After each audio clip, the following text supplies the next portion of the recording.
पाकिस्तान और इंडियंस की ख्वाहिश 41 साल बाद पूरे होने जा रही है। वो क्या ख्वाहिश है जो इतनी देर 1984 से 2025 तक का ये सफर जो है वो कैसे तय हुआ और आज ख्वाहिश कैसे पूरी, इस पे बात करेंगे और ये भी बताएंगे कि कौन से दो खिलाड़ी जो है उनकी फाइनल से पहले छुट्टी होने जा रही है, आईसीसी क्या एक्शन ले सकती है बड़े से बड़ा, और उसके साथ साथ आपको बताएंगे कि बाबर आजम की फाइनल से पहले टी20 स्क्वाड के अंदर कैसे वापसी मुमकिन है और किस तरह वो इस वक्त कहाँ मौजूद है, ये भी आपके साथ बात करेंगे और क्या सीख रहे हैं। अली अहमद जट साहब मेरे साथ मौजूद है, तमाम अंदर की खबरें आपको बताएंगे और हकीकत पर मबनी जो सोशल मीडिया के ऊपर आपको अफवाहें बाज़गश्त सुनाई देती हैं उनमें हकीकत क्या है, ये तमाम चीजें जो है अली अहमद जट के जुबानी आपको सुनाऊंगा, जो आपको अंदर की खबर निकाल कर ला के देते हैं। जैसे एहसानुल्लाह खान की खबर आपको निकाल के एक दफा इन्होंने ला के दी थी, लेकिन अली हमेशा मुझे कहते हैं कि आप बड़ा मुश्किल जो है ना वो चीज़ें ले आते हैं जो मेरे लिए भी, मेरे करियर के ऊपर भी कहीं ऐसा ना हो कि वो दाव में पड़ जाता है, लेकिन ऐसा कुछ नहीं है। अली अहमद जट साहब जो है वो दलेर और बड़े बेबाक किस्म के सहाफ़ी है। अली अहमद जट साहब, सबसे पहले ये बताइएगा कि 41 साल बाद जो ख्वाहिश पूरी हुई है पाकिस्तान और इंडिया की, क्योंकि कोई भी ऐसी ख्वाहिश है जो इनकी बिल्कुल दोनों की ऐसी हो कि वो एक जैसी हो, लेकिन यहाँ पे एक जैसी है, वो भी मैं नाज़रीन को पहले बता दें वो क्या है, फिर उसके अगले सवाल की तरफ जाते हैं। बिल्कुल जी, आज तक सबसे पहले तो मैं आपको बताता चलूंगा पाकिस्तान इंडिया कितनी दफा आपस में फाइनल में मध्य मुकाबले हुए हैं। सबसे पहले 2007 के अंदर टी20 वर्ल्ड कप के अंदर मध्य मुकाबले हुए थे। पाकिस्तान की टीम वो बड़ा क्रूशल मैच, मुझे आज तक नहीं बोल रहा, मैं वो हाईलाइट्स पूरी नहीं दे सकता, मैं जब भी मिस बॉल का शॉट आता है तो मुझे नींद भूल जाती है।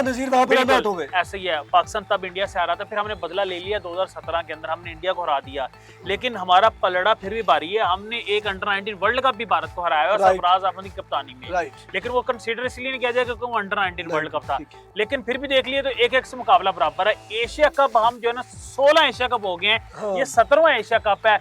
16 एशिया कप में कभी भी पाकिस्तान इंडिया का फाइनल नहीं हुआ, इससे बड़ी बात क्या हो सकती है। ये 17वां एशिया कप है। लकीली एशिया कप में मुझे लग रहा है ऐसे ही कि सोनी वालों को ना बहुत ज्यादा जो है ना वो फायदा होने वाला है, जहां करोड़ रुपए बच रहे थे अब अरबों खरबों रुपए बचेगा, क्योंकि पाकिस्तान और इंडिया का फाइनल है।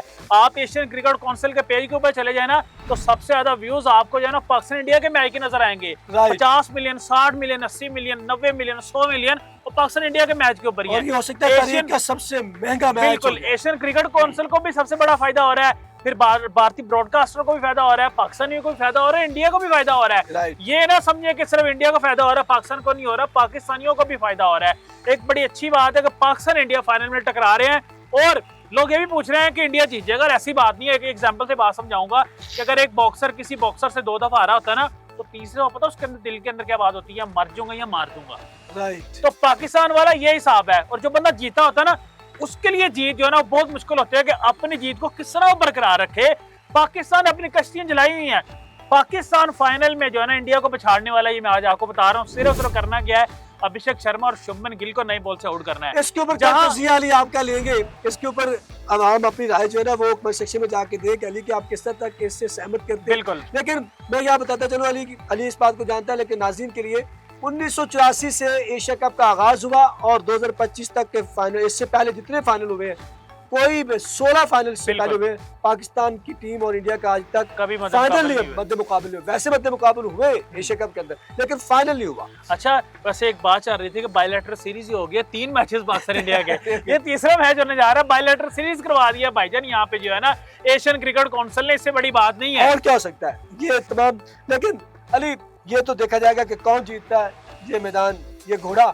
लेकिन आप मुझे बताएं कि वो जो 2 खिलाड़ियों के ऊपर पाबंदी लगाने जा रहा है आईसीसी, ये खबर क्या है, इसका अंदर की मसला क्या है? बिल्कुल जी, ये शाहजाद फरहान और मोहम्मद हारिस रऊफ और सूर्या कुमार यादव इसके अंदर आ चुके हैं। सूर्या कुमार यादव की तो पेशी भी हो चुकी है, वो आईसीसी के पैनल के सामने जाके मिले भी, उनसे सवालात भी हुए। आपको पता है पहलगाम अटैक की बात की उन्होंने, ऑपरेशन सिंदूर की बात की।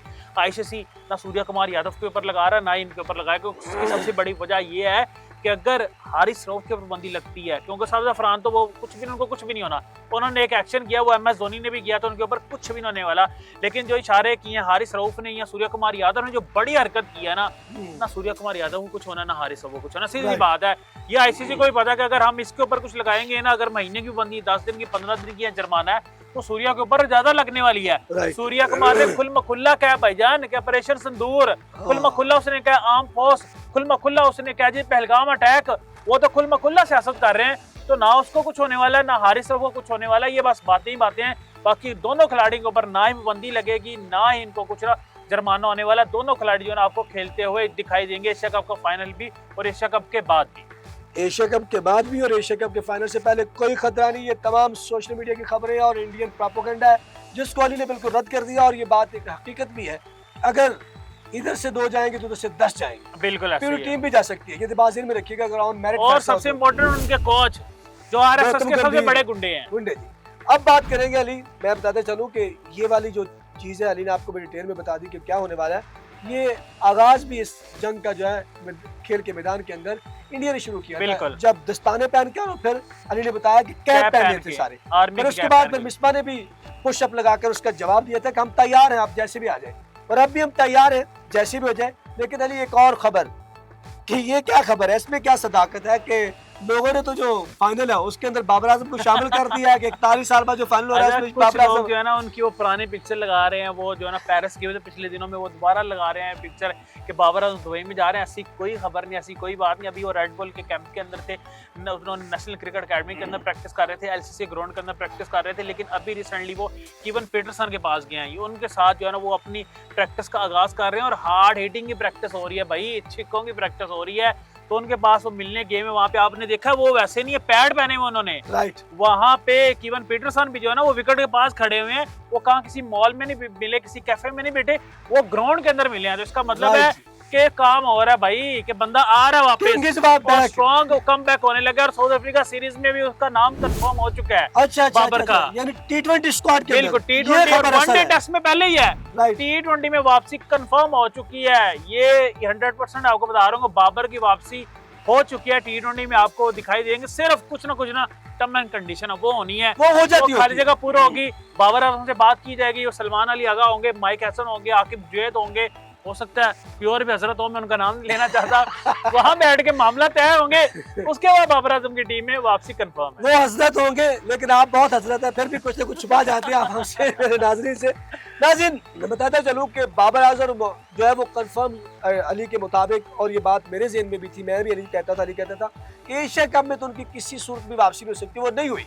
अली की जो बात होती कंफर्म है। एशिया कप से पहले हमारी बहस होती थी कि वो आ जाएंगे, उन्होंने कहा था कि नहीं, हाँ हो सकता है कि अगर कोई ऐसा मसला बन जाता तो फिर सोचा जा सकता है कि कोई प्लेयर जो है वो जख्मी हो जाता या कोई मसला बन जाता। अली की वो खबर 100% जो है वो दुरुस्त निकली, और अभी अली ने जो बड़े वसूख से कह दिया, उसका मतलब है कि उनकी वापसी टी20 स्क्वाड के अंदर जब साउथ अफ्रीका पाकिस्तान पहुंचेगी, यहाँ पर वो न सिर्फ वनडे और टेस्ट में दिखाई देंगे बल्कि टी20 स्क्वाड के भी। बिल्कुल ये तय होना है कि उनका नंबर कौन सा होगा, वनडे पोजीशन में खेलते हैं या तो हो सकता है कि हजरत जो कहे वो उनको ओपन भी करवा दे, क्योंकि साइम अय्यूब भी सही नहीं कर रहे हैं और फखर को भी नीचे लाया जा सकता है, फखर को अच्छी नहीं खेली।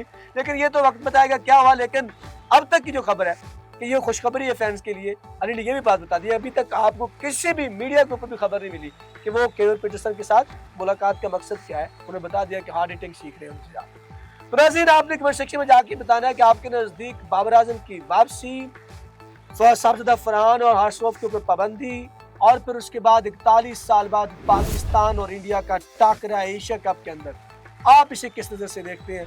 इन तीनों बातों के ऊपर सरासर गुफ्तगू के लिए कमेंट सेक्शन में जाके अपने ख्यालात का इजहार जरूर कीजिएगा। हमें रहेगा आपके फीडबैक का इंतजार।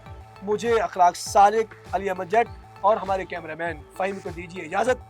अगर जिंदगी ने साथ दिया तो फिर आपसे मुलाकात तो रही।